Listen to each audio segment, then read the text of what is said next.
8h10, merci d'écouter RCF. À quelques jours de Noël, la fête des enfants, je vous propose ce matin de nous intéresser à la situation des plus petits dans notre pays. La France, pays des droits de l'homme, est-elle le pays des droits de l'enfant ? Tous les enfants vivant en France ont-ils accès aux mêmes conditions pour grandir et devenir les adultes de demain ? Les enfants pauvres, les enfants handicapés, les enfants migrants ont-ils tous le même droit à l'innocence ? Bonjour Geneviève Avenard. Bonjour. Vous êtes depuis 4 ans la défenseure des enfants, adjointe au défenseur des droits Jacques Toubon. Geneviève Avenard, la question des enfants est-elle vraiment prise au sérieux dans notre pays ?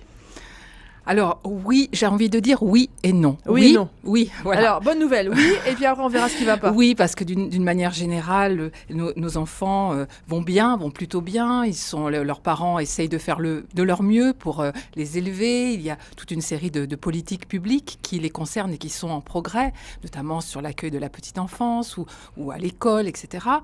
Et en même temps, les enfants qui sont les plus vulnérables, vous avez évoqué les enfants étrangers ou les enfants en situation de handicap ou d'autres types de difficultés, ces enfants les plus vulnérables sont les plus éloignés de leurs droits. C'est vraiment ce que nous constatons dans nos différents travaux et au travers des différentes réclamations qui nous sont adressées. Alors Geneviève Avenard, avant qu'on parle de ces enfants qui sont en situation de grande précarité, je voudrais qu'on revienne sur un dossier très très mal compris, c'est la question de la fessée.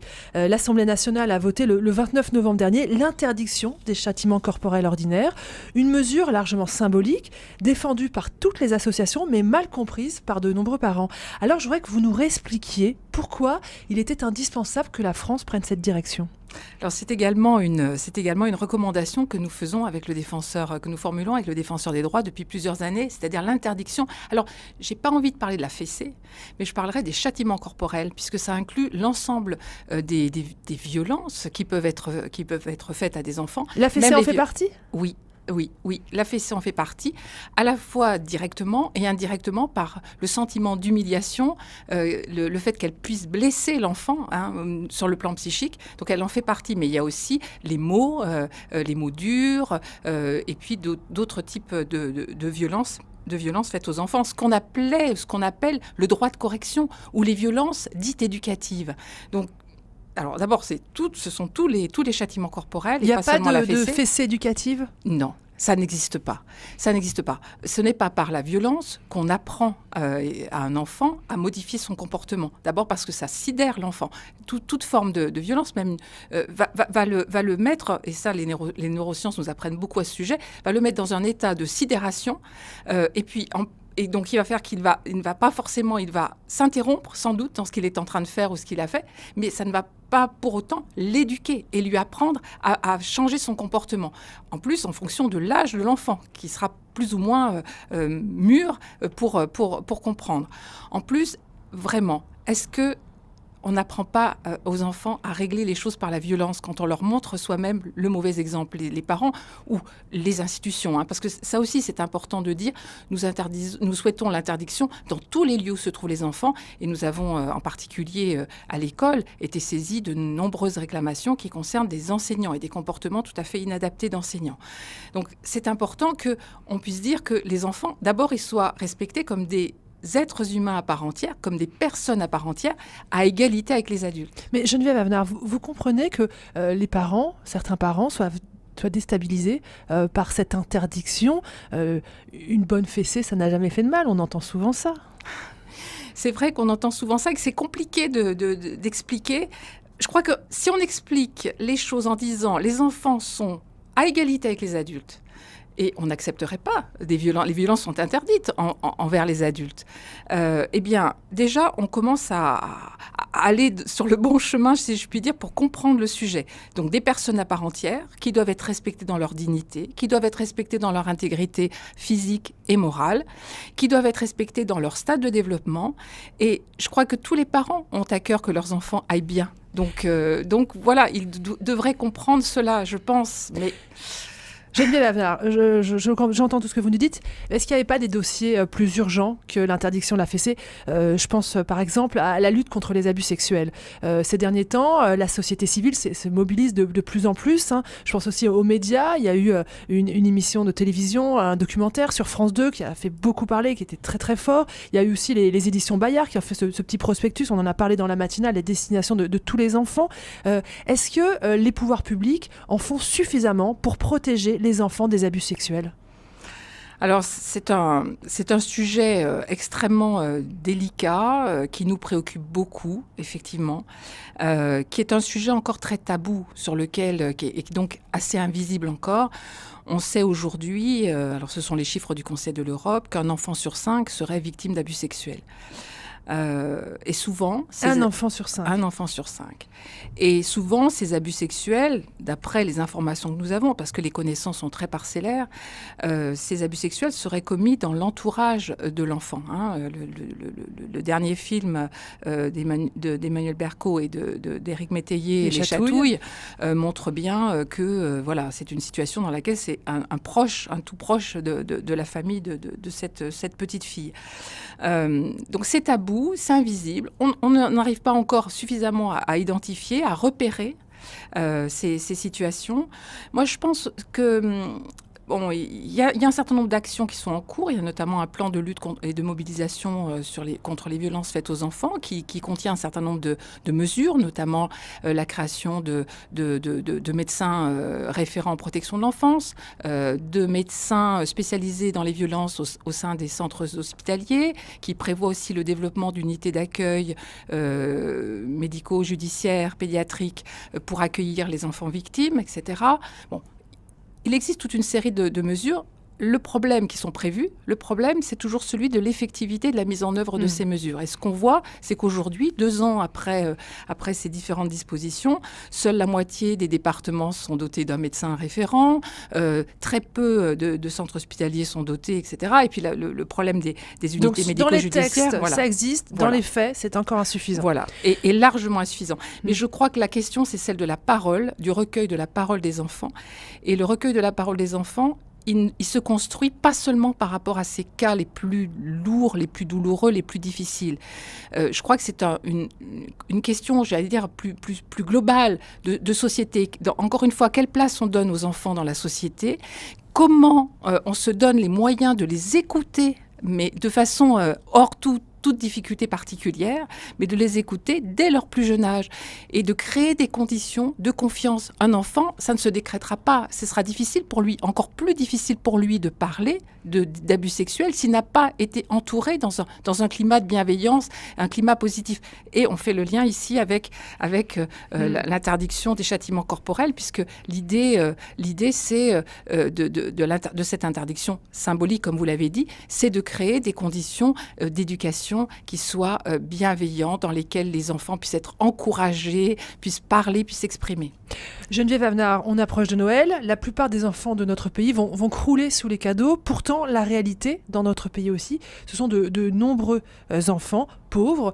Qu'est-ce qu'on sait de ces enfants aujourd'hui ? Alors on sait aujourd'hui qu'ils sont nombreux, puisque un enfant sur 5 vit dans une famille pauvre. Ce sont les chiffres qui sont régulièrement... Alors malheureusement, vous voyez, on a à peu près les mêmes chiffres. C'est pas forcément les mêmes. Hein.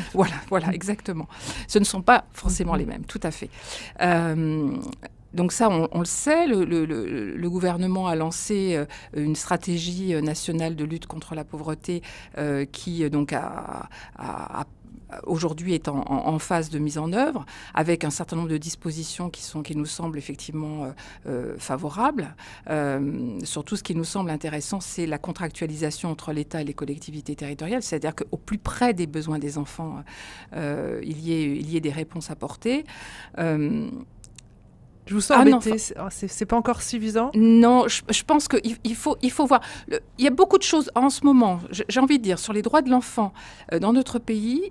Il y a beaucoup d'initiatives qui ont été prises, beaucoup d'évolutions qui sont en germe positives. mais aujourd'hui qui ne sont pas encore réellement effectives. Et j'ai envie de dire, il y a urgence. Les enfants ne peuvent pas attendre et ne peuvent plus attendre. Et donc vraiment, je pense qu'il faut vraiment une volonté très, très forte avec des moyens dédiés sur la protection maternelle infantile qui constitue de notre point de vue un service extrêmement important pour développer la prévention précoce dès le plus jeune âge, pour accompagner les familles, accompagner les enfants. On constate des difficultés dans de nombreux départements avec des moyens en baisse. Geneviève Avenard, ce mardi 18 décembre, c'est la journée internationale des migrants. On voit de plus en plus d'enfants, des adolescents, mais aussi des enfants en bas âge, dans les rues des grandes métropoles de notre pays. Est-ce qu'on n'est pas en train de s'habituer ? C'est terrible, effectivement, de penser qu'on puisse s'habituer à cette misère, parce que c'est une véritable misère humaine. Et je crois que l'habitude, elle vient aussi du fait que, finalement, on globalise. On ne considère pas ces enfants dans leur individualité, ces familles dans leur individualité, et on leur fait perdre de leur humanité. Et je pense que ça, c'est vraiment... Pour nous, ce sont d'abord des étrangers, des migrants, avant d'être des enfants. Oui, c'est vraiment ce que nous déplorons, ce que nous constatons malheureusement trop souvent dans les situations dont nous sommes saisis. Ils sont d'abord considérés comme des étrangers et pas comme des enfants. Des mesures simples pour ces enfants-là ? Qu'est-ce qu'il faudrait faire ? Eh bien, déjà, il faudrait aller à leur rencontre. Il faut aussi leur proposer des réponses qui soient adaptées à leur situation. Alors, soit qu'ils soient effectivement en famille, la Convention internationale des droits de l'enfant, dont nous sommes chargés de veiller à l'application dans notre pays avec le défenseur des droits, eh bien, elle indique que tout enfant sur le territoire national doit bénéficier des mêmes droits. C'est le droit à un niveau de vie suffisant, à un logement, à de l'alimentation, etc. Ces enfants sont discriminés par rapport à d'autres enfants de notre pays. Et en plus criminalisés. Et en plus, oui, tout à fait. Mais c'est vraiment... Je pense que c'est vraiment à cette veille de Noël, je pense que vraiment la notion de solidarité, d'écoute, de regard... Dans son éditorial du dernier rapport annuel d'activité, Jacques Toubon disait « Ne pas détourner le regard ». Eh bien, essayons de ne pas détourner le regard de ces enfants. Geneviève Avenard, hier à votre place, nous recevions la maman d'un enfant handicapé avec elle nous avons évoqué la beauté des personnes en situation de handicap. Mais avec vous, il nous faut parler du droit de ces enfants. Et là, la situation est particulièrement alarmante. Pourquoi en France avons-nous laissé se développer une telle injustice ? Alors, il y a des progrès depuis la loi de 2005. Là aussi, je vous parle de dispositifs législatifs. Il y a incontestablement eu des progrès avec cette grande loi de février 2005. Mais là encore, nous sommes dans une différence entre des droits proclamés et des droits effectifs. Et ce que nous constatons, c'est une augmentation des réclamations qui nous sont adressées concernant des enfants en situation de handicap. Des enfants qui ne peuvent pas aller, par exemple, à l'école ordinaire, comme la loi le prévoit, parce qu'ils n'ont pas d'aide humaine suffisante, ou des délais d'attente, parce qu'il manque des structures. Il y a beaucoup d'enfants qui doivent être accueillis en Belgique parce qu'il n'y a pas de solution en France. Alors, là aussi, je crois que cette situation, elle est prise en compte par les pouvoirs publics. Elle est prise en considération. Il y a tout un processus, ce qu'on appelle la réponse accompagnée pour tous. Bon, voilà. Tout ça, ça existe, c'est très bien.